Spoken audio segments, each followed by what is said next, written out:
Hello and welcome to another crochet tutorial with Hannah. Excuse me, stuttering a little bit today.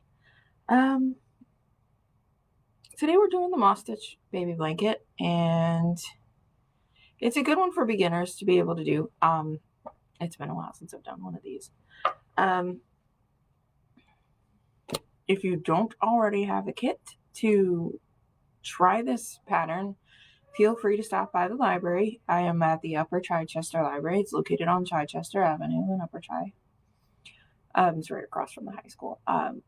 The crochet kits, they are free along with our other crafting kits. The crochet kit will come with everything you need to get started on this project. It will come with a skein of yarn, crochet hook, some darning needles. You'll get one darning needle, and you'll get some stitch markers and patterns, and then there is a beginner's guide to crochet. You can also watch some of my older videos if you want a more in-depth step-by-step on beginning to crochet. I am going to get into the basics today just because this is a good project for a brand new crocheter. I have a piece that I've started working on. I am going to start at the beginning, but I just want to show you. This is what it will start to work up to look like. This is all one color for now. It's light enough that you can see. I have a lot of glare today. I'm sorry. It's very bright and sunny and beautiful out. But this is the smallest. This pattern that I give you comes with 3 different sizing options for getting it started. Really, you can make it as wide as you want because that's what those beginning stitches are, how wide it's going to be. But I am going to get started with this pattern, and I want to say thank you again to I forgot, Knit Picks. Sorry.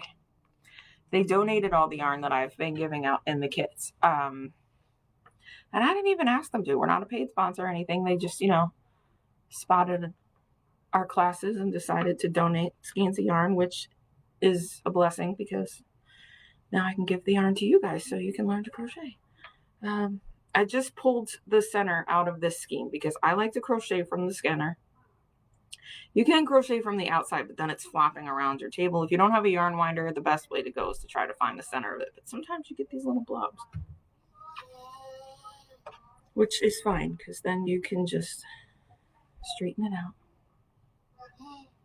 We are going to start this by creating our slip stitch. And for me, I like to go twist it, and then I take this loop that I just made and I grab my tail and I will pull part of that through.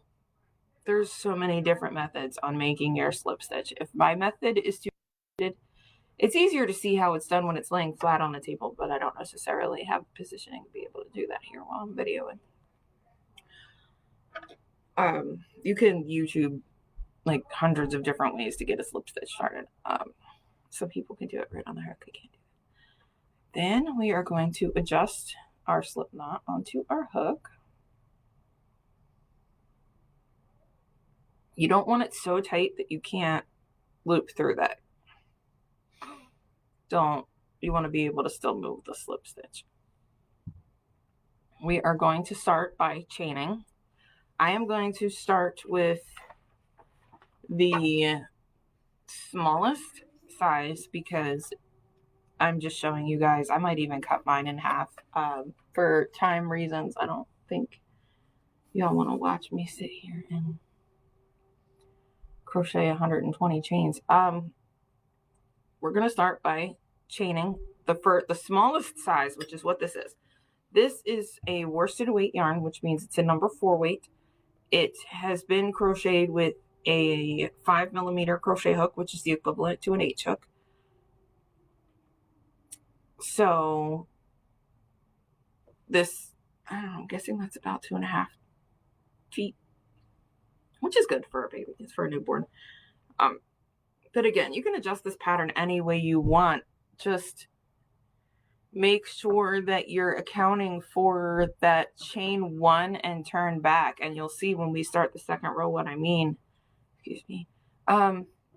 let's start by crocheting. We are going to crochet, we're going to slip stitch. I am going to grab my yarn and I am going to, so there's a loop at the top of the hook, and I'm going to pull my bottom loop over my hook, and it just created our first chain.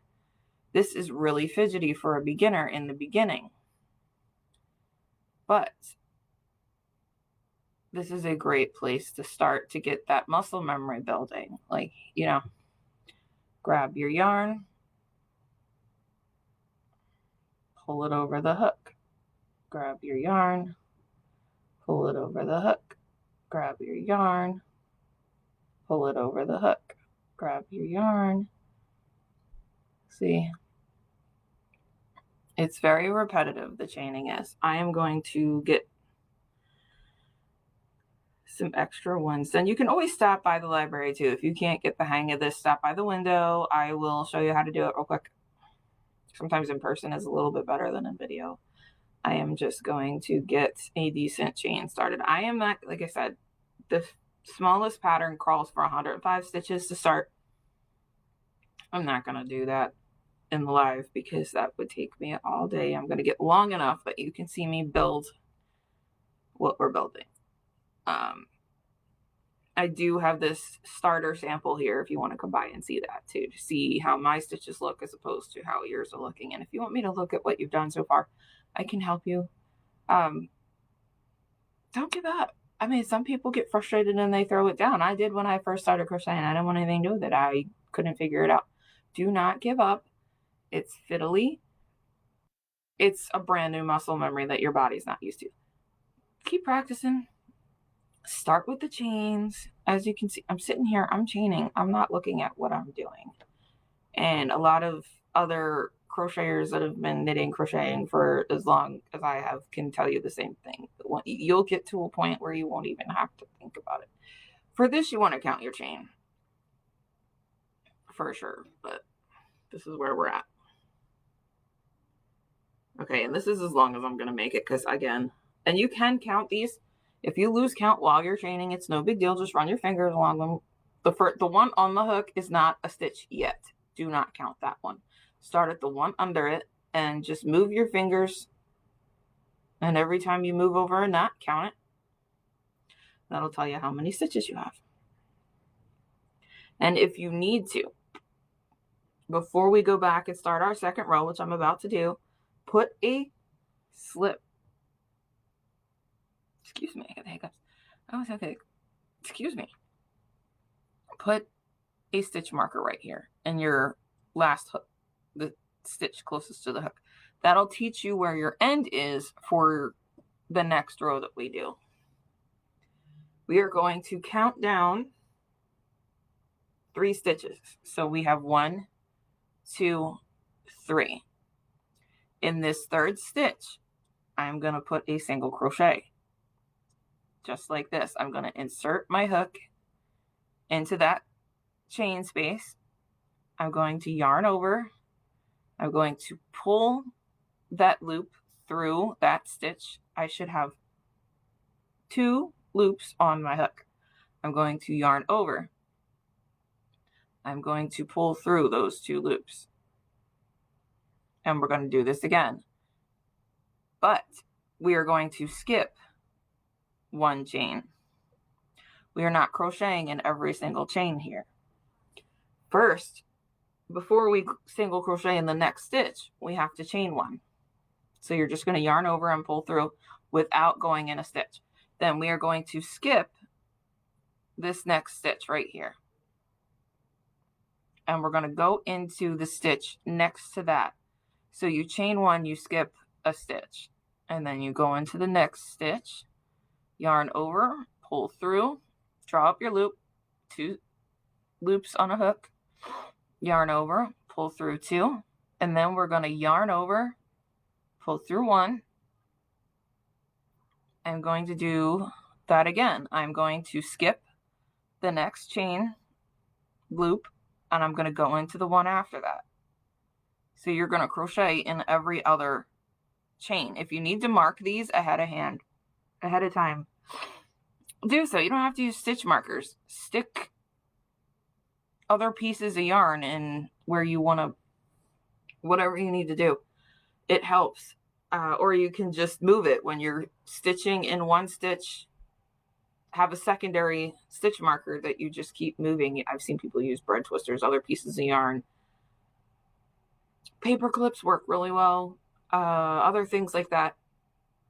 Okay, so we're going to single crochet, chain 1, skip a chain, go into your next hook, single crochet,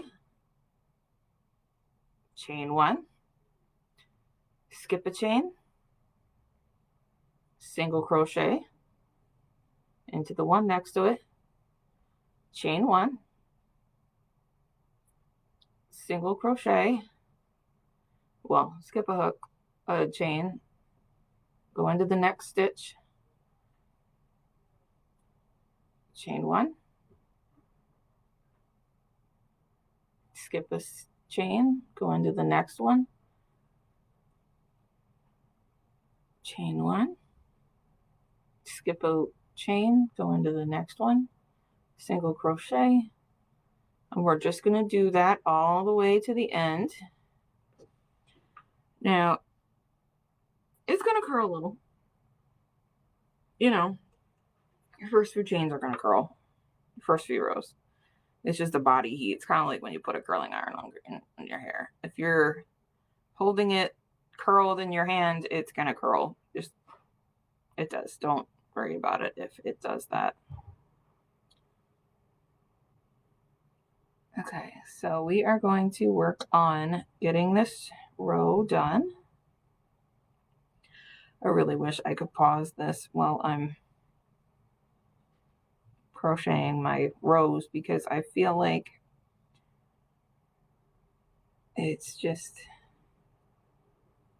white space time or white noise time but in the process of me doing this, I want to tell y'all we do have a summer reading program coming up this year.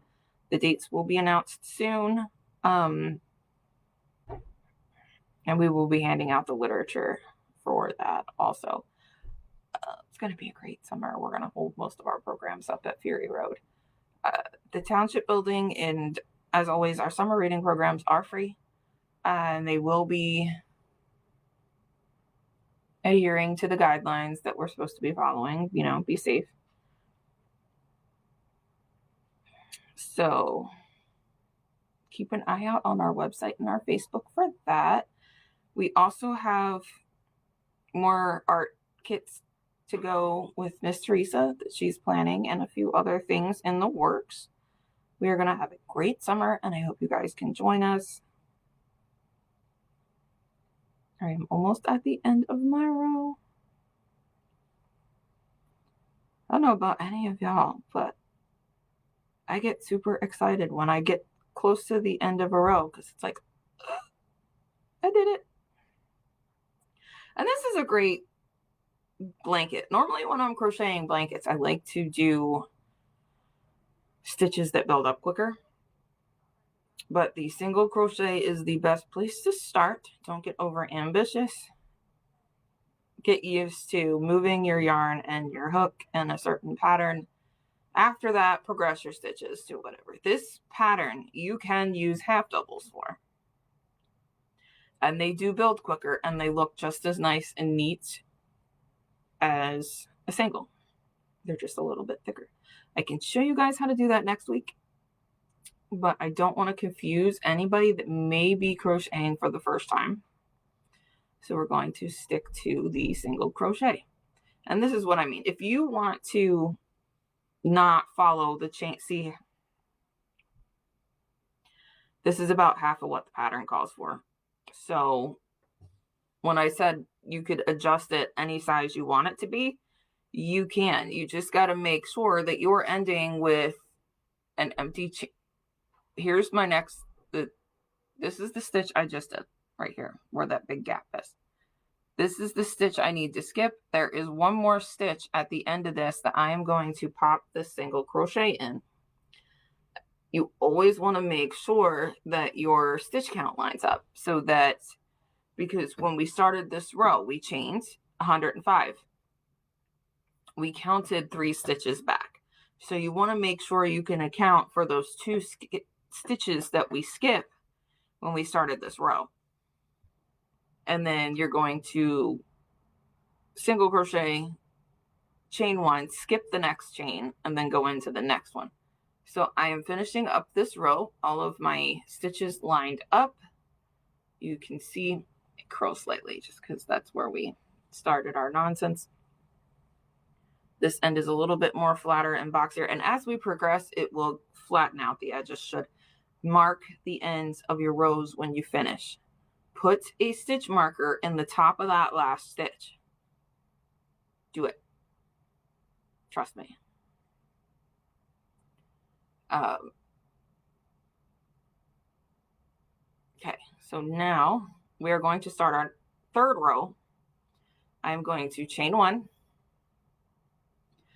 And now, instead of crocheting in the top of the chain or the top of the stitch like we would in other projects, we are going to single crochet. You see where we chained 1 in between all of these? It kind of looks like a ladder. If I pull this apart, you can kind of see it. We have all these little keyholes. We are going to crochet not in the top of these stitches, but we're going to go under that whole chain 1. We are going to yarn over, pull through, yarn over, pull through. That's a single crochet in that chain 1 space. Then we're going to chain 1 again, because this is building the foundation for our next row. And then we are going to chain 1 or single crochet into the next chain 1 space. Single crochet, chain 1. And what, okay. See, now we're going to crochet here. This is our next chain 1 space. Yarn over, pull through, chain 1, and then find your next stitch. This is great because you can always find the chain 1 space. If you're crocheting and you noticed you forgot a chain 1 space, you can go back and fix that, or you can just leave it. I just leave it sometimes. We've chained 1. We are going into our next chain 1 space. We are going to single crochet. Chain 1. Always chain 1 before you single crochet. It's a 2-step pattern. Single crochet,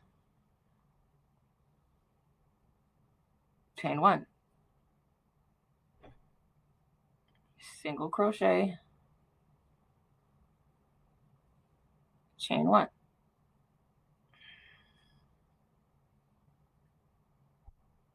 single crochet, chain 1, single crochet, chain 1,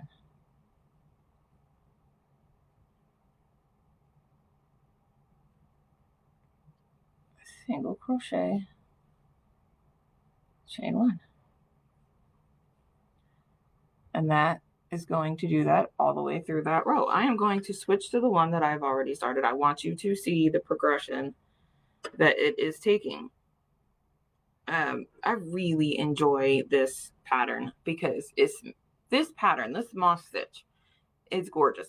If you go to, there are some brands that make variegated yarn, which means it's multicolored and it transitions on its own, that do planned color pooling. And this is mostly, the moss stitch is the pattern they tell you to use when you are creating them. And they make beautiful patterns when you do the planned color pooling. Also, you can change colors yourself. It builds really nice. And I'm going to finish this row and then I'm going to switch colors. And I want you to see how these stitches work up when you change color. So I just switched to the project that I already started. And I am going to continue to work on this pre-started piece throughout the week this week and change the colors a few times. I want you to see what happens. You could change the color after every row. That looks pretty cool, but that's a lot of ends you're going to have to sew it. I don't like sewing in ends, so I try not to. You can get the there's a few brands who do the color cakes. They have longer color patterns, you know, the ones that don't change as quickly. They're called self-striping. They're beautiful. Absolutely love those. So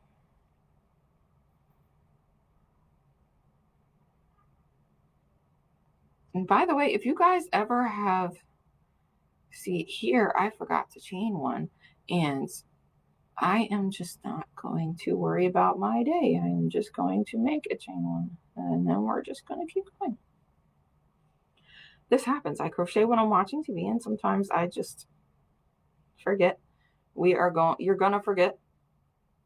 I have had blankets where I've had to tear them apart about 3/4 of the way done because I messed up and realized it looked weird. Some mistakes are forgiving, and you don't have to tear them out and fix them. You just kind of fudge it a little with your next row and move on. But there are some mistakes that you don't catch right away. You'll be almost done a blanket, and then you have to make the ultimate decision. Do I frog it, meaning take it apart and start over? Or do I just leave it be and live with my mistake? Most of the time, people aren't going to know you messed up. Unless I've had some blankets that did not come out rectangle. They came out trapezoid, and I had no choice but to start them over. And let's not talk about the chevron stripe debacle. We are going to do a chevron video eventually, but I'm not. I want to get a few of these under my belt before I do that. I love a good chevron stripe blanket, but that is overwhelming for a beginner.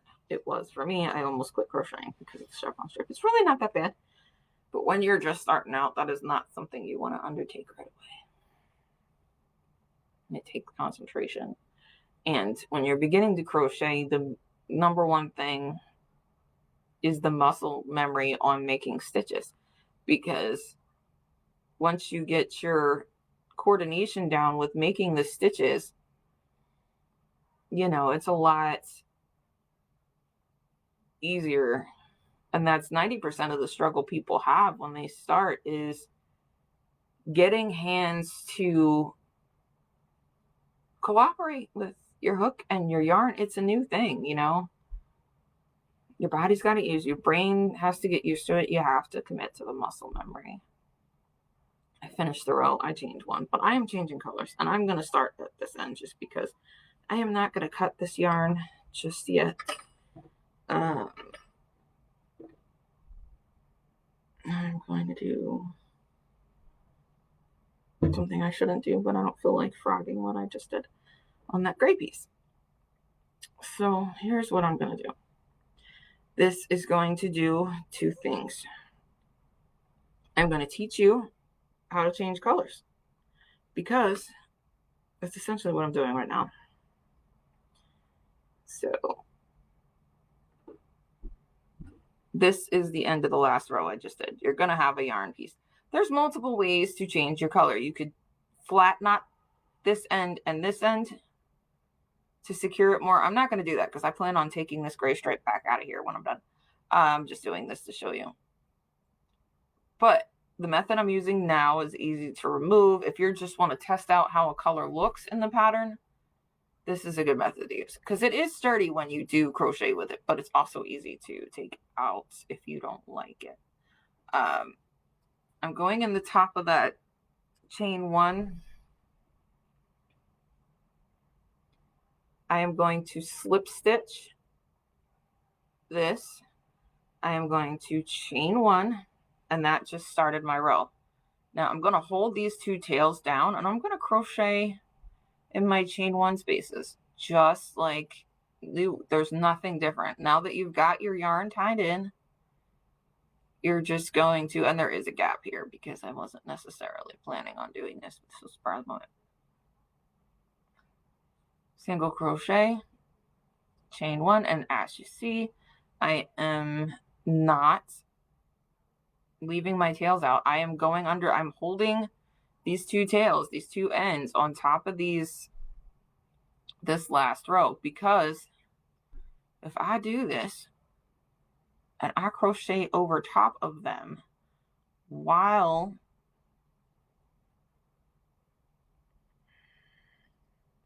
you know what I'm doing? I'm crocheting on the bottom of this, I believe, but that's fine.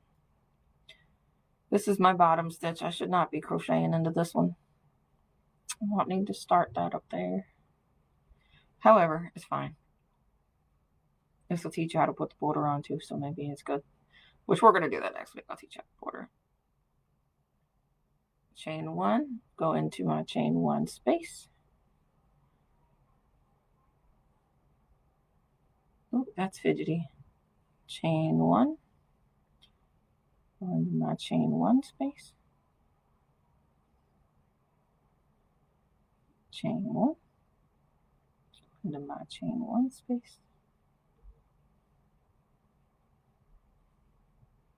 Chain 1, into the chain 1 space.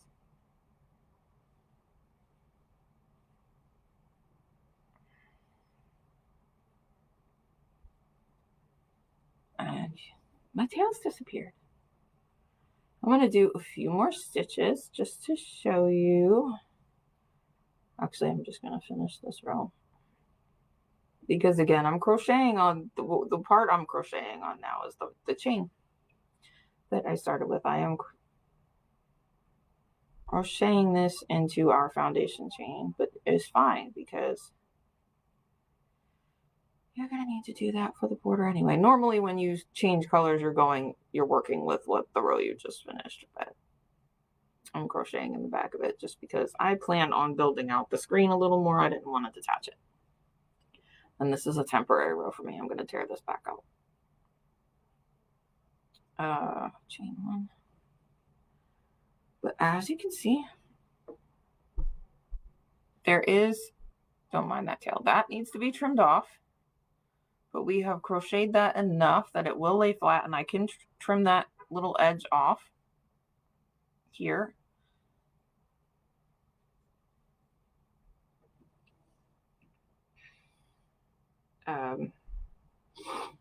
So that it doesn't snag or pull through. And when you're trimming a piece like that, if you pull this in, so this bunches a little bit, snip that right about there and then pull this back out, it'll hide it.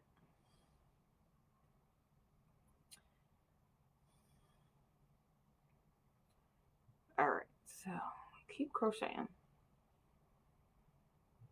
Chain 1, chain 1,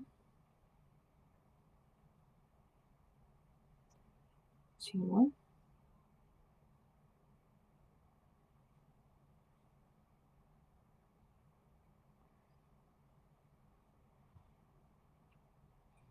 go in there,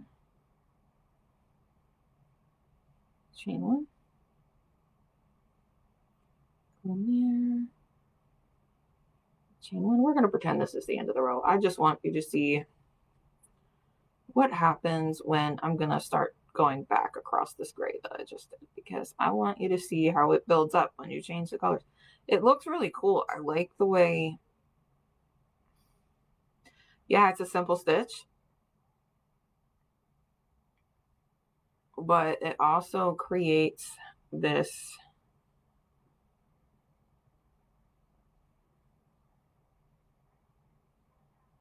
pattern that I love it when it changes colors. Some people don't like the